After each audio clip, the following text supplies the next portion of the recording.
Hello, everybody. This is going to be an interesting podcast, and it's one I've been saving until I need to dip into the bank for something to talk about. It is going to be George Pickens Day, and here's what I'm doing. Is Matt Harmon, if you're not familiar with him, he worked at NFL.com, Yahoo, and has a website, and he also has his own website. He's got a podcast. He has his own website called receptionperception.com. And I think Matt's phenomenal. He's really smart. And what Reception Perception does is it only focuses on wide receivers. And he's been doing it now for, let's say 10 years, something like that. And he watches the college kids and predicts their NFL future. He goes and does profiles of all the top receivers, after every season. And he recently put out all the top going to be second-year guys, Pickens class, Chris Olave, Wilson, London, those dudes.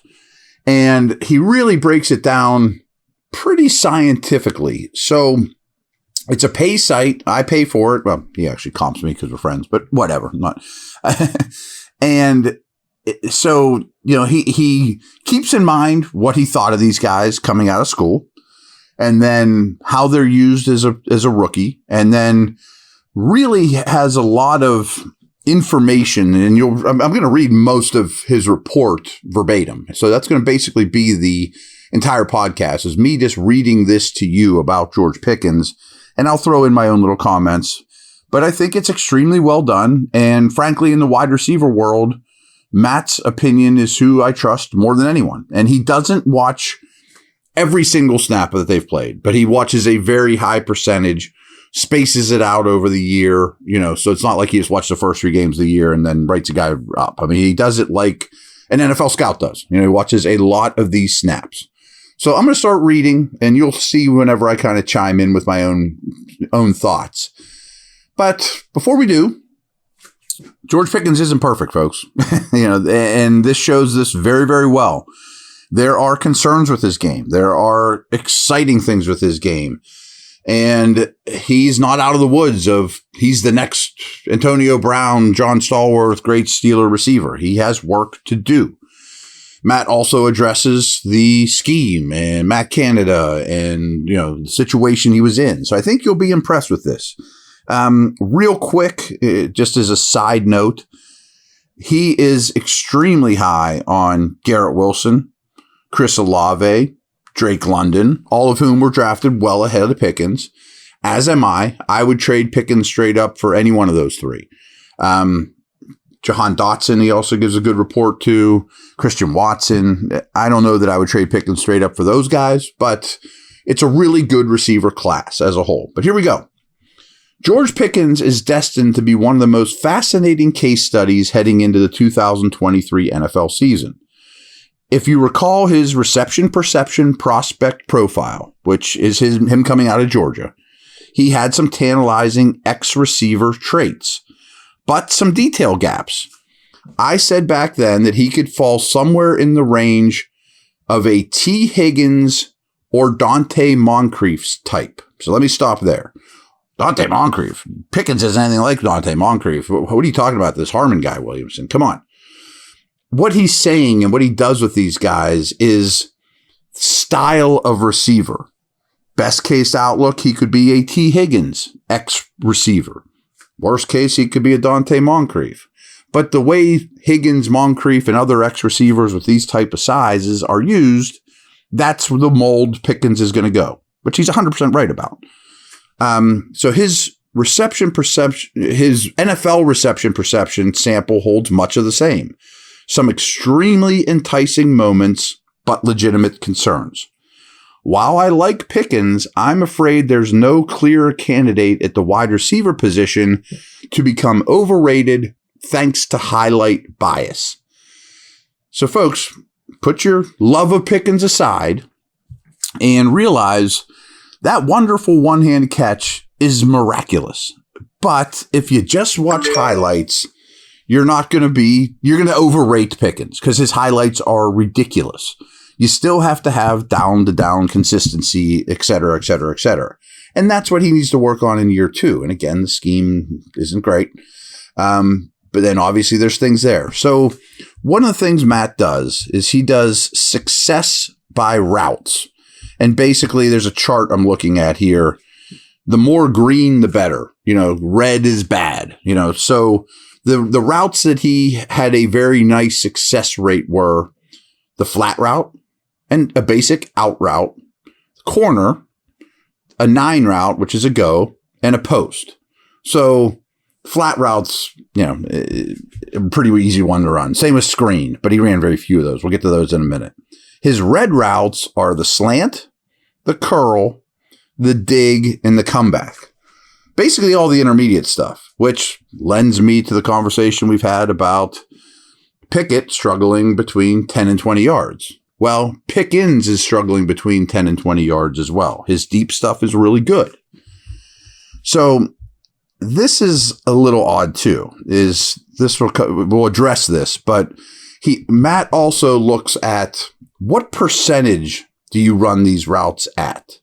So the ones that he runs a high percentage of the time compared to the rest of the league, which verifies what I've been saying all along, his go route percentage is incredibly high. And we'll talk about that. He's at over 32% of his routes are go routes, which, oh, by the way, takes a lot out of you. It's harder to run a route, the next route after you just ran a 40-yard go.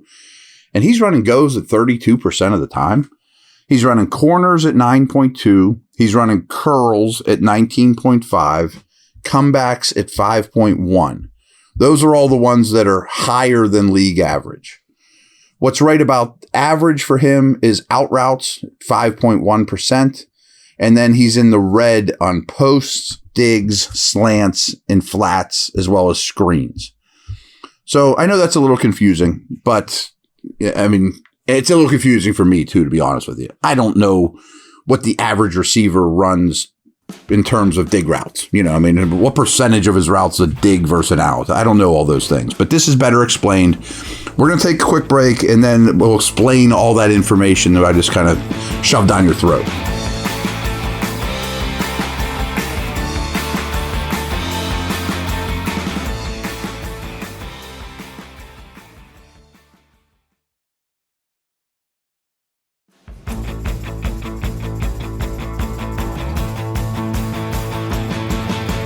Okay, here's a huge thing Matt does that I pay a lot of attention to, is how do you handle versus man coverage, versus zone coverage, and versus press man coverage? Because Matt has shown that some of the best receivers in the league have certain success rates against these different coverages and that they're great indicators.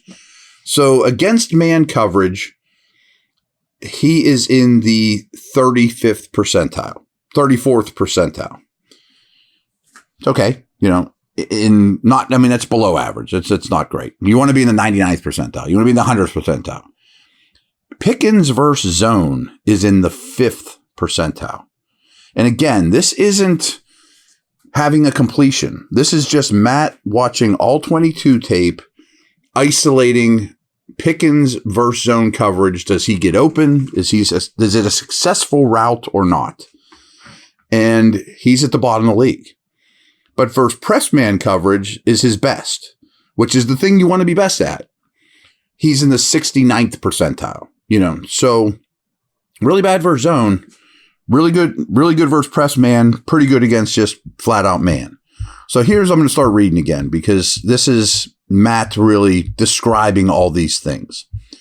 And again, I really think it's well said, and I agree with a very high percentage of it. What has always made Pickens so enticing is how cleanly he projects to the vertical X receiver position. He was a throwback type X prospect, and it's no wonder why so many old school evaluators loved his college film. So folks, when he says an old school X receiver, think Alvin, think Andre Johnson at the line of scrimmage, think Randy Moss, think AJ Green, Julio Jones, big prototypical beating up man coverage, often on an island, number one type receiver on the line of scrimmage. As a rookie, Pickens lined up outside on 43 of his sampled snaps and was on the line for 70%. It was on the line for 70% of them. Deontay Johnson is a proven NFL X receiver, despite carrying a different frame. So they split some reps here, but that's the ideal home for Pickens long term. By the way, he's very high on Deontay Johnson. And whenever his newest one comes out, I will read it just like this. Some of Pickens' overall success rates versus coverage metrics aren't too surprising if you read his prospect profile. He's average or slightly below average at getting open against man coverage, but he's got the needed agility and great set of release moves when working against combative press on the line. He finished at the 86th percentile in college and was a good performer in his rookie season. All very promising. And again, some of this isn't just numbers. This is Matt saying he's agile, he's strong, he has good moves to get off press, things like that. However, his success rate versus zone coverage scores are extremely troubling. I can't really put it any other way. A 68% success rate is destined to put him towards the bottom among receivers sampled from the 2022 season and puts him in a strange company for projecting his future. It certainly doesn't speak to the ceiling some people want to ascribe to him. You got to beat some coverage, If you're looking to explain away Pickens' poor success rate, you can point to the incredibly vertical nature of his routes. He ran a 9 route, a go route, on a whopping 32.4% of his sampled routes. That is nuts. That's Harmon's words. That is nuts. Anything over 30% is borderline unreasonable. So let me pause here. And I've been saying that forever. Go route. The Steelers lead the league. I mean, Deontay's really high too. It's nuts. It makes no sense to me. When you also add that he ran a corner on nearly 10% of his routes, it's really wild how the Steelers didn't add more diversity to his route tree. Well, I mean, that reflects directly on Matt Canada, the route concepts. And take it a step further. This is someone that watches every receiver, every top receiver in the league and understands every passing game. And how many times have I said, boy, they got to do more work over the middle, digs, things of that nature. How many post routes have they run all year? So here we go back again to the Matt's right up here. Pickens got next to no work going over the middle. The slant, dig, and post made up less than a quarter of his routes. You almost never see that at the NFL level. It speaks volumes. Because you know what? Defensive coordinators and defensive backs know this stuff. They know here comes another go. Here comes another go. He's not going to break it to the inside. I'm going to play with inside leverage, push him to the sidelines. So that's nuts. So here we go. I've often said that Matt Canada's offense is my least favorite designed unit in the NFL and offers some of the worst route combinations to its wideouts. It's all go, curls, and comebacks. And he puts that in bold. It's all go routes, curls, and comebacks. If you're looking for a reason why all these receivers show up poorly in a variety of meaningless efficiency metrics, look no further. So I can buy into Pickens' scores being slightly depressed because on how he was overused as a vertical route runner. Downfield routes have a lower overall success rate after all. It's still pretty tough to excuse coming in near league basement in success versus zone coverage and seeing his man coverage success rate fall from those in the in-season rookie report as more games were sampled. So he got worse versus man as the season went on. I think there was a bit of a rookie wall there, and his zone stuff didn't get better is what he was meaning here. Okay, here we go. So Pickens' success rate on deeper patterns like the post, 9, corner, and out are great. He struggled mightily to get separation on base routes like the slant, curl, and dig. It's fair to categorize this as a problem right now. This is not what Matt said, but maybe if you ran more slants and curls and digs, well, more slants, you'd get better at it. You know what I mean? More in-breaking routes, you'd get better at it. So, but I think Matt recognizes that as well. But of course, we know there are some incredibly fun parts to Pickens' games. The reason the highlight bias exists in the first place. He is capable of tracking the ball well and winning in tight coverage. Pickens also has the flair for the dramatic and made a handful of outrageous catches in his rookie seasons. He's capable of truly special work in this area of the position.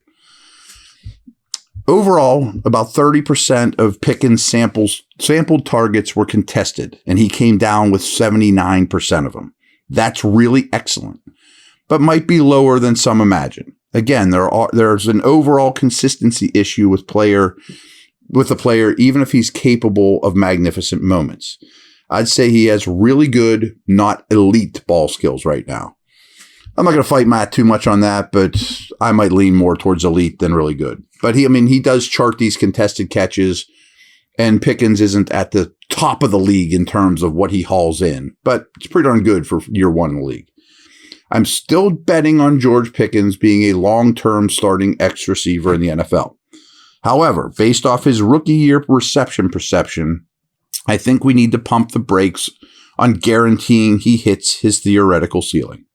He carries some similar metrics to Kenny Galladay's early career, and I think that might be a nice best case comparison for him. All right, I'm going to stop there for a second. I think Pickens can be better than Kenny Galladay. But Kenny Galladay's Lion was a Pro Bowler and was a really good player. And he's talking about early career Kenny Galladay. He went to the Giants and was one of the worst signings of all time. So you hate hearing that name, but there's a reason he went to the Giants for $1 bazillion too. So that's just to put that into perspective. But I also think there's more of a chance that he goes the Devontae Parker axis of the X receiver groupings. Those players always end up being a bit overrated for what they offer at the catch point, but can't be number one targets because they don't separate enough. Pickens just needs to improve as a route runner in year two. Simple as that. Hard to argue it. If you watch a lot of Pickens, as Matt just did, and studied it as his job in detail, I don't know how you can dispute a lot of that. I'm sure some of you are jumping out of your chair right now, though, going, what if they had a different coordinator? What if they had different route concepts? Well, he doesn't. Sorry. And, Matt said, this passing game is maybe my least favorite to watch in the entire league. And the go route stuff I've been telling you for a long time makes me bonkers. So these are things I'm going to keep an eye on. In terms of Matt Canada, this is not, I'm hoping the route tree looks different this year. It's a second-year quarterback. This is a second-year receiver we're talking about here. Hopefully it's not just a extremely heavy go, curl, comeback, style of passing game, because again, the opponents know these things as well. But Pickens is not without blame as well either. I think you can't just say, oh, he's a superstar, he's out of the woods, he's the next Jerry Rice, he's the next Randy Moss. You got to get open versus zone coverage. You got to become a more diverse route runner. So we'll see. I thought this was fun, a little bit eye-opening, different perspective, unbiased perspective. Talk to you tomorrow.